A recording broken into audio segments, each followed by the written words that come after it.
سودا کے توشہ خاص سے تمام نوجوانوں سے اور ان کے والدین اور ان کے بہن بھائیوں سے یہ درخواست ہے کہ جب آپ اپنے گھر بہو لے کر آئیں یا بھابھی لے کر آئیں تو پہلے 5 سال سے 10 سال اسے برداشت کر لیجئے، کیونکہ یہ اس بچے کی زندگی کے قیمتی سال ہوتے ہیں۔ اس کے اندر اسے اولاد پیدا کرنی ہوتی ہے، گھر بنانا ہوتا ہے۔ آپ کے دیے دکھ، تذلیل، تحقیر، گالم گلوچ، سختیاں، تانے تشنی اس عورت کی اولاد کے لیے ایک جہنم بن جاتے ہیں۔ ایسے بچے کمزور اور بیمار پیدا ہوتے ہیں، پھر ان کمزور اور بیمار بچوں کے لیے آپ ہی کا بھائی بیٹا اور وہ لڑکی پوری عمر برباد ہوتے ہیں۔ یوں آپ اپنے وقتی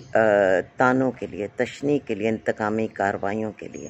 پوری عمر کا، قبر کا اور حشر تک کا عذاب خرید لیتے ہیں۔ آپ ایک بچے کی پوری عمر برباد کر دیتے ہیں، جو پہلے آپ سے تذلیل کرواتی ہے، پھر ایک مشکل پریگننسی کے بعد بہت مشکل حالات میں بچوں کو جنم دیتی ہے، پھر اس سے بھی زیادہ تکلیف دہ حالات میں انہیں پالتی ہے، اور اگر وہ بچے بیمار ہوں تو اس عورت کی زندگی میں پھر کبھی موت تک سکون نہیں آتا۔ سو برائے مہربانی کوشش کیجئے لوگوں پر ظلم زیادتی چھوڑ دیں۔ ابھی بہت کم ظرف ہیں تو اپنی آنے والی نسلوں کے لیے بچیوں کو، کنسیو کرنے والی بچیوں کو معاف کر دیجئے، ان کے میکے والوں کو معاف کر دیجئے، ان کی غلطیوں پر